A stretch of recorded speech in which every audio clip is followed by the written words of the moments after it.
नमस्कार, मैं हूं मयूरी श्रीवास्तव। स्वागत है आपका प्राइम टीवी में। वक्त हो गया है शहर शहर खबर खबर का। यूपी को आज 3300 करोड़ से ज्यादा की परियोजनाओं का तोहफा मिलने जा रहा है। 3300 करोड़ से अधिक के निवेश से दो राष्ट्रीय राजमार्ग परियोजनाओं का रक्षा मंत्री राजनाथ सिंह, केंद्रीय सड़क परिवहन एवं राजमार्ग मंत्री नितिन गडकरी, प्रदेश के मुख्यमंत्री योगी आदित्यनाथ की अध्यक्षता में आज महर्षि university of information technology IIM road पर लोकार्पण किया जाएगा। इसमें अलीगढ़ से कानपुर खंड के नवीगंज से मित्र सेनपुर तक 4 लेन का चौड़ीकरण शामिल है। इसके अलावा लखनऊ सीतापुर खंड के मड़ियाव IIM क्रॉसिंग पर 4 लेन एलिवेटेड कॉरिडोर शामिल है। इनमें राष्ट्रीय राजमार्ग 34 अलीगढ़ कानपुर राजमार्ग के नवीगंज में मित्र सेनपुर 71 किलोमीटर 4 लेन चौड़ीकरण जो 3260 करोड़ की लागत से बनी है।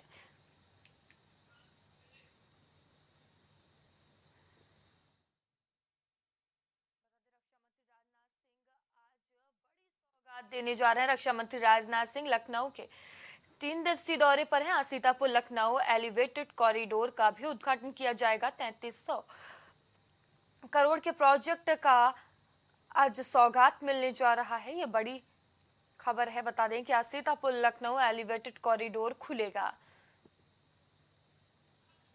3300 करोड़ से अधिक के निवेश से 2 राष्ट्रीय राज्य मार्ग परियोजनाओं का रक्षा मंत्री राजनाथ सिंह, केंद्रीय सड़क परिवहन एवं राजमार्ग मंत्री नितिन गडकरी, प्रदेश के मुख्यमंत्री योगी आदित्यनाथ की अध्यक्षता में आज महर्षि university of information technology IIM road पर लोकार्पण किया जाएगा। इनमें अलीगढ़ से कानपुर खंड के नवीगंज से मित्र सेनपुर तक 4 लेन का चौड़ीकरण शामिल है। इसके अलावा लखनऊ सीतापुर खंड के मड़ियाव IIM क्रॉसिंग पर 4 लेन एलिवेटेड कॉरिडोर शामिल है। इनमें राष्ट्रीय राजमार्ग 34 अलीगढ़ कानपुर राजमार्ग के नवीगंज से मित्र सेनपुर 71 किलोमीटर 4 लेन चौड़ीकरण है जो 3260 करोड़ की लागत से बनी हुई है। तो बता दें कि आज लखनऊ की जनता को ये बड़ी सौगात मिलने जा रही है। रक्षा मंत्री राजनाथ सिंह 3 दिवसीय दौरे पर लखनऊ में है, जहां आज वो जनता को तमाम बड़ी सौगात देंगे। आज सीतापुर लखनऊ एलिवेटेड कॉरिडोर खुलेगा। 3300 करोड़ के प्रोजेक्ट का लोकार्पण भी किया जाएगा। रक्षा मंत्री राजनाथ सिंह ये बड़ी सौगात देंगे।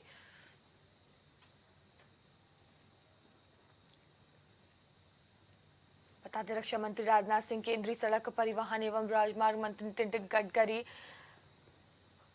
प्रदेश के मुख्यमंत्री योगी आदित्यनाथ की अध्यक्षता में आज महर्षि university of information technology IIM road पर लोकार्पण किया जाएगा। इनमें अलीगढ़ से कानपुर खंड के नवीगंज से मित्र सेनपुर तक 4 लेन का चौड़ीकरण शामिल है। इसके अलावा लखनऊ सीतापुर खंड के मड़ियाव IIM क्रॉसिंग पर 4 लेन एलिवेटेड कॉरिडोर शामिल है। इनमें राष्ट्रीय राजमार्ग 34 अलीगढ़ कानपुर राजमार्ग के नवीगंज से मित्र सेनपुर 71 किलोमीटर 4 लेन चौड़ीकरण है। और इस खबर पर एक जानकारी के साथ हमारे सहयोगी विवांशु हमसे जुड़ चुके हैं। विवांशु, देखिए, रक्षा मंत्री राजनाथ सिंह 3 दिवसीय लखनऊ दौरे पर हैं और आज जनता को तमाम बड़ी सौगात देने जा रहे हैं। क्या कुछ सौगात मिल सकती है आज लखनऊ की जनता को? जी बिल्कुल, आपको बता दें कि लखनऊ के सांसद और देश के रक्षा मंत्री राजनाथ सिंह अपने 3 दिवसीय दौरे को लेकर अपने संसदीय क्षेत्र लखनऊ आए हुए हैं। आज दौरे का दूसरा दिन है। बात की जाए तो आज 3300 करोड़ की महत्वपूर्ण परियोजनाओं को कहीं ना कहीं उत्तर प्रदेश के राजधानी लखनऊ को आज सौंपेंगे। अगर बात की जाए तो राष्ट्रीय राजमार्ग परियोजना के तहत आज सीतापुर से मड़ियाव IIM क्रॉसिंग पर 4 लेन एलिवेटेड कॉरिडोर का शुभारंभ कर रहे हैं। अगर बात की जाए तो ये कहीं ना कहीं सड़क अलीगंज से कानपुर और नवीनगंज से होते हुए 4 लेन चौड़ीकरण की ये सड़क का आज लोकार्पण करेंगे। इस मौके पर अगर बात की जाए तो इसको कहीं ना कहीं शुभारंभ देश के अगर देखा जाए तो रोडवेज मिनिस्टर नितिन गडकरी मौजूद होंगे आज शुभारंभ के दौरान। साथ ही साथ रक्षा मंत्री की भी मौजूदगी होगी। वहीं अगर बात की जाए तो मुख्यमंत्री योगी योगी आदित्यनाथ और दोनों डिप्टी सीएम आज कार्यक्रम में मौजूद होंगे। 4 बजे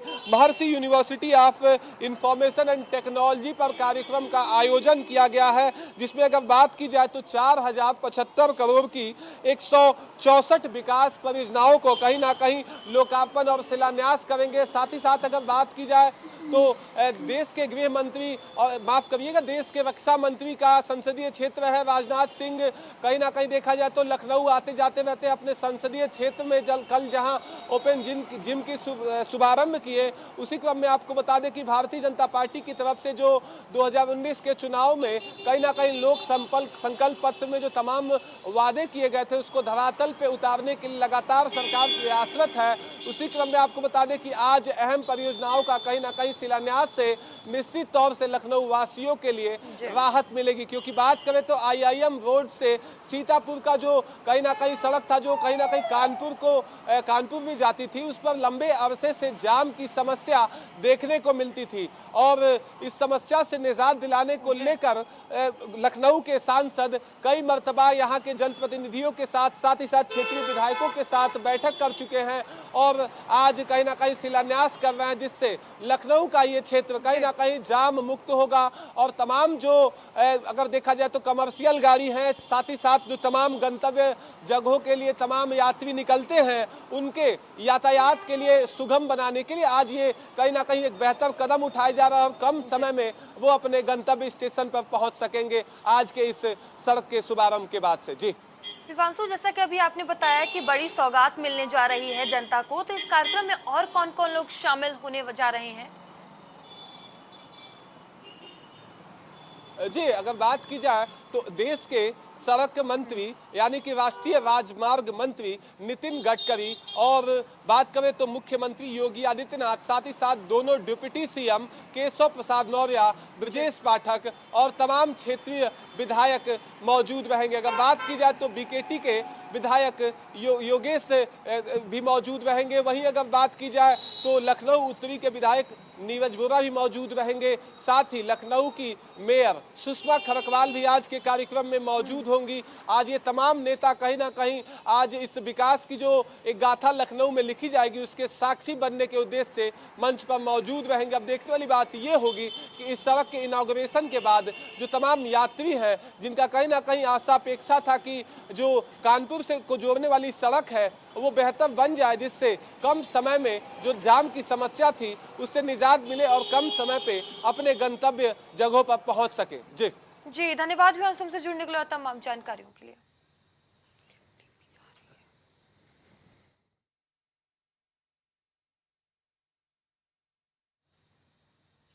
समाजवादी पार्टी से इस्तीफा दे चुके दारा सिंह चौहान आज बीजेपी में शामिल हो जाएंगे। आज बीजेपी प्रदेश अध्यक्ष उन्हें बीजेपी से औपचारिक रूप से शामिल करेंगे। 2 दिन पहले ही दारा सिंह चौहान ने अमित शाह से मुलाकात की थी, जिसके बाद घोसी से विधायक पद से इस्तीफा दे दिया था। माना जा रहा है कि योगी मंत्रिमंडल के पहले विस्तार में दारा सिंह चौहान कैबिनेट मंत्री की शपथ ले सकते हैं। साथ ही दोबारा खाली हुई घोसी विधानसभा से चुनाव भी लड़ सकते हैं। इसी मंत्रिमंडल विस्तार में ओम प्रकाश राजभर भी बतौर कैबिनेट मंत्री शामिल होंगे। हालांकि कहा जा रहा है कि बीजेपी ने दोनों पूर्वांचल के बड़े पिछड़े चेहरे को 2024 के लिहाज से अपने साथ शामिल कराया है, ताकि पूर्वांचल में पिछड़े वर्गों को साधा जा सके। लेकिन दारा सिंह चौहान को लेकर कई तरह के कयास लगाए जा रहे हैं।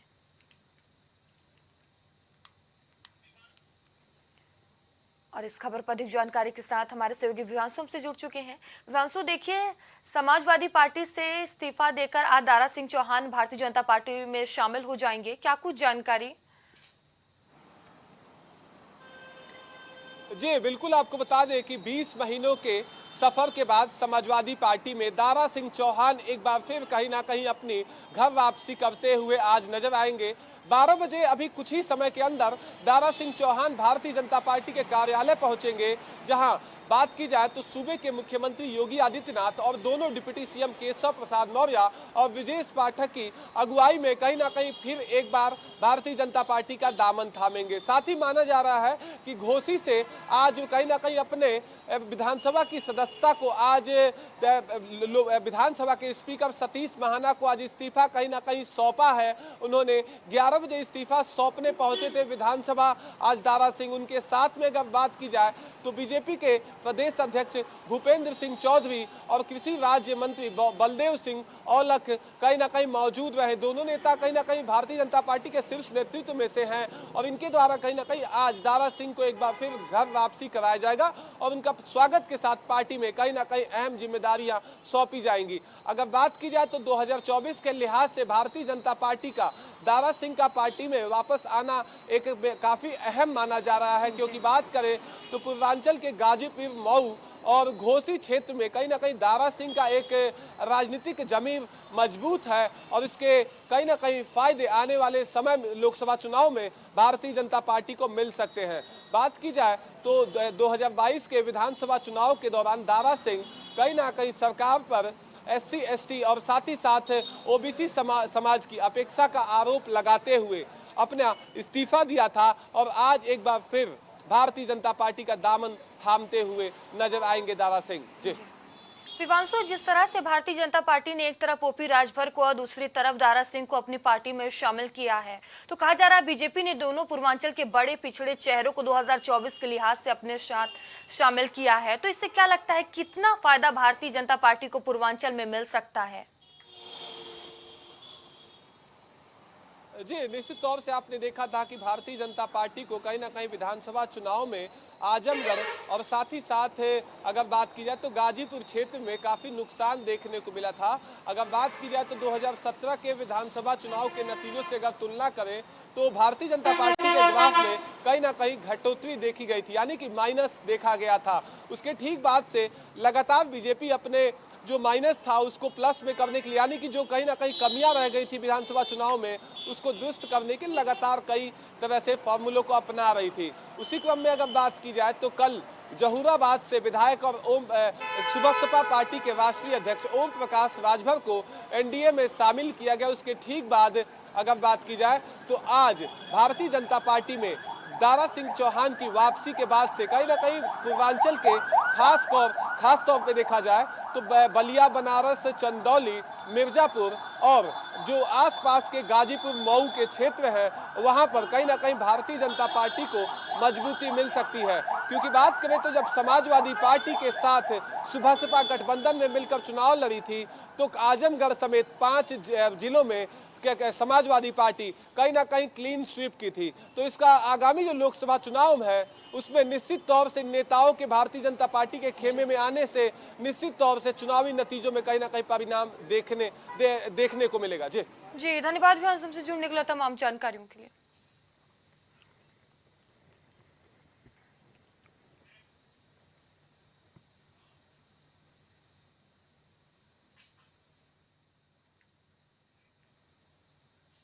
लोकसभा चुनाव को लेकर शहमात का खेल शुरू हो चुका है। सभी सियासी दल राजनीतिक ताना बाना बुनने में जुट चुके हैं।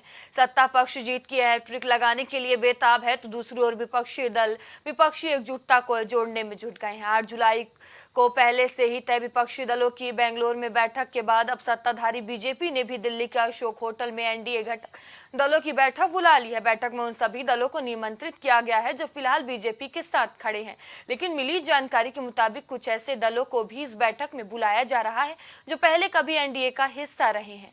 18 जुलाई को NDA बैठक में शामिल होने वाले दलों की सूची में 20 पार्टियां शामिल हैं। बैठक में महाराष्ट्र की शिवसेना शिंदे गुट, NCP अजीत पवार ग्रुप, बिहार के LJP के दोनों धड़े जीतन राम मांझी की हम पार्टी, उपेंद्र कुशवाहा की RLJD, यूपी से अपना दल सोनेलाल, संजय निषाद की पार्टी, ओम प्रकाश राजभर की पार्टी सुबसपा जैसे दल NDA के घोषित सहयोगी पार्टियां शामिल होंगी।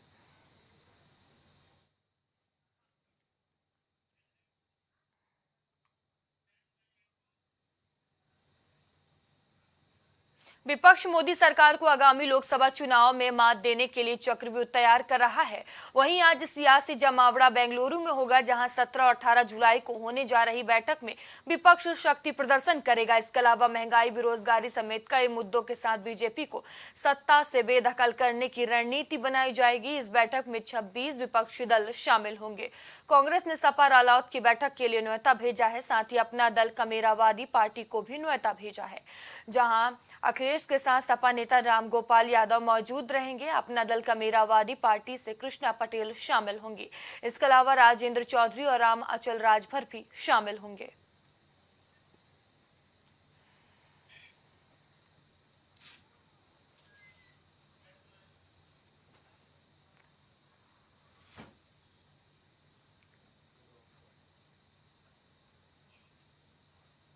बता दें कि 2024 के चुनाव को देखते हुए जहां भारतीय जनता पार्टी लगातार तैयारियों में जुटी हुई है, जहां अब एनडीए भी बड़ी बैठक करने जा रहे हैं, वहीं विपक्षी दल की आज दूसरी बड़ी बैठक होने जा रही है जिसमें तमाम दल शामिल हो रहे हैं। प्रधानमंत्री मोदी को कैसे 2024 के चुनाव में रोका जाए, कैसे रणनीति बनाई जाए, इस महा बैठक में मंथन किया जाएगा।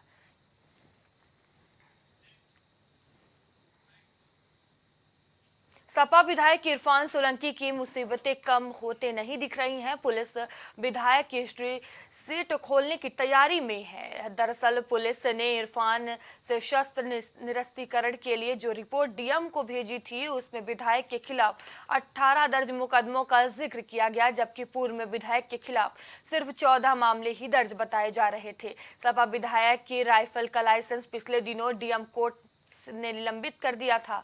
इस कार्रवाई के पिछले एक बड़ा कारण सपा विधायक का आपराधिक इतिहास है। पूर्व में यही बताया गया था कि आगजनी कांड से पहले विधायक के खिलाफ 6 और उसके बाद 8 मुकदमे दर्ज हुए, लेकिन जेसीपी की ओर से विधायक के खिलाफ जो रिपोर्ट भेजी गई उसमें मुकदमों की संख्या 14 नहीं 18 बताई गई।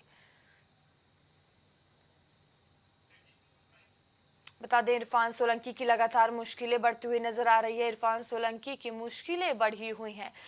मुकदमों की संख्या 14 नहीं 18 की बात सामने आ रही है। हिस्ट्री शीट खोलने की तैयारी में पुलिस लगातार जुटी हुई है। इरफान सोलंकी पर 18 मुकदमे दर्ज हैं। लगातार इरफान सोलंकी की मुश्किलें बढ़ती हुई नजर आ रही हैं। हिस्ट्री शीट खोलने में पुलिस लगातार जुटी हुई है, जिसकी तैयारियां भी पुलिस के द्वारा कर ली गई है।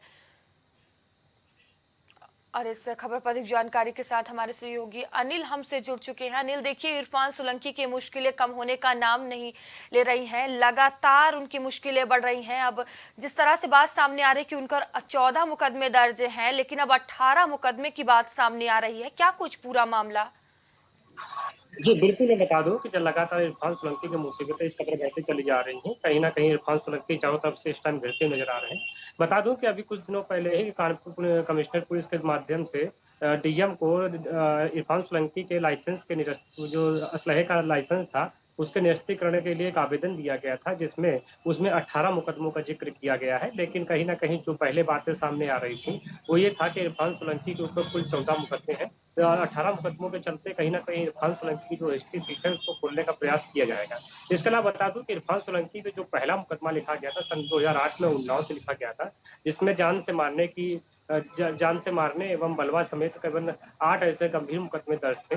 और लगातार इरफान सोलंकी का बताया जाता है कि जो आगजनी का कानपुर में कांड हुआ था, आगजनी कांड के बाद इरफान सोलंकी के ऊपर 8 मुकदमे लगाए गए हैं। लेकिन अगर कुल मुकदमे देखे जाएँ कि आगजनी के कांड से पहले 6 मुकदमे और उसके बाद जो खबर आ रही थी कि 8 मुकदमे हैं, लेकिन जो पुलिस ने डीएम को एक रिपोर्ट भेजी है, उस रिपोर्ट में कुल 18 मुकदमों की बात कही है। तो कहीं न कहीं इरफान सोलंकी की मुसीबत इस तरह की खुल जाएगी, क्योंकि इरफान सोलंकी की अब पुलिस हिस्ट्री सीट पूरा खोलने का प्लान कर रही है और देखने वाली बात हुई कि इरफान सोलंकी पे क्या बड़ी कार्रवाई की जा सकती है। जी। तो अनिल, जिस तरह अब 18 मुकदमे की बात सामने आ रही है, आगे का क्या कुछ रुख हो सकता है?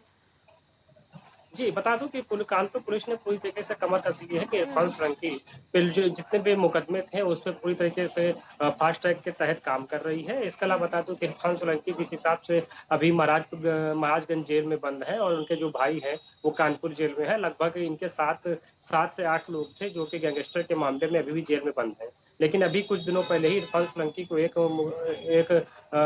मुकदमे में बेल मिल चुकी है। इसके अलावा इरफान सोलंकी की जो वाइफ है, उस पे भी पुलिस ने शिकंजा कसना चालू कर दिया है, क्योंकि इरफान सोलंकी की वाइफ के ऊपर एक जांच की जा रही है, जिस जांच में कुछ दिनों पहले बताया जा रहा था कि एक विवादित बिल्डिंग थी, उसमें लगभग कुछ लोग पार्टनर थे और उसमें इरफान सोलंकी की वाइफ भी पार्टनर थी और जो पार्टनर थे उस पार्टनरों को जो कानपुर में 3 जुलाई को दंगा हुआ था उसमें नाम उनकी वाइफ का नाम जो पार्टनर है उस दंगे में नाम आया था। इसके अलावा बता दूं कि जो इरफान सोलंकी के भाई हैं वो भी आगजनी के मामले में ही जेल में बंद हैं और इनके चाचा के ऊपर भी एक मुकदमा दायर किया गया, लेकिन कहीं न कहीं जिस हिसाब से कानपुर पुलिस पूरी तैयारी में लगी हुई है कि किसी तरीके से इरफान सोलंकी के जितने भी मुकदमे पेंडिंग थे, वो उनको फास्ट ट्रैक ट्रायल पे कोर्ट में डाला जाए ताकि इसके मामले इन मामलों में बड़ी कार्रवाई की जा सके। इसके अलावा बता दूं कि इरफान सोलंकी पे जो फास्ट ट्रैक में एक मामला चल रहा है, जो कि 6 महीने में उसका रिजल्ट आ जाएगा। अगर इरफान सोलंकी इसमें दोषी पाए जाते हैं, तो कहीं न कहीं इरफान सोलंकी की विदायगी भी जा सकती है। जी।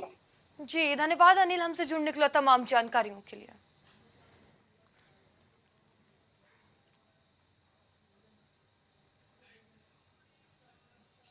आज सावन का दूसरा सोमवार है। देश भर में मंदिरों में भक्तों की भारी भीड़ देखने को मिल रही है। सावन के सारे सोमवार को भगवान शिव कुछ न कुछ प्रदान करते हैं। सावन का पहला सोमवार जहां जातकों को दुख से मुक्ति दिलाने वाला था, वहीं दूसरी ओर आज का सोमवार शिव भक्तों को बेहतर स्वास्थ्य और शक्ति देने वाला है। दिल्ली से लेकर बिहार तक, यूपी से लेकर एमपी तक सुबह से ही शिव भक्तों की भारी भीड़ मंदिरों के सामने देखी जा रही है। वहीं गोरखपुर में सीएम योगी आदित्यनाथ ने रुद्राभिषेक किया और यूपी के सीएम ने भगवान शंकर की आराधना की है।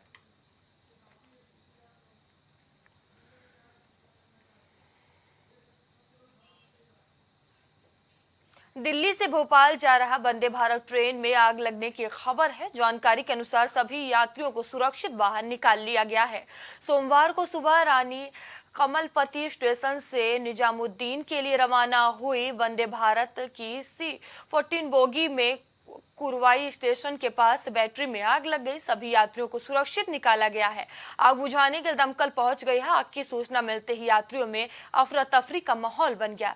रेलवे से मिली जानकारी के अनुसार कोच में कुल 36 यात्री सवार थे, जिन्हें सुबह 7 बजे कुरवाई कैथरोला से ट्रेन से नीचे उतारा गया। कोच में बैटरी में आग लगने से यह हादसा हुआ है। इंडियन रेलवे ने बताया कि कुरवाई कैथोरा स्टेशन के पास वंदे भारत एक्सप्रेस के एक कोच के बैटरी बॉक्स में आग लग गई थी। फायर ब्रिगेड घटनास्थल पर पहुंचकर आग को बुझा दिया है।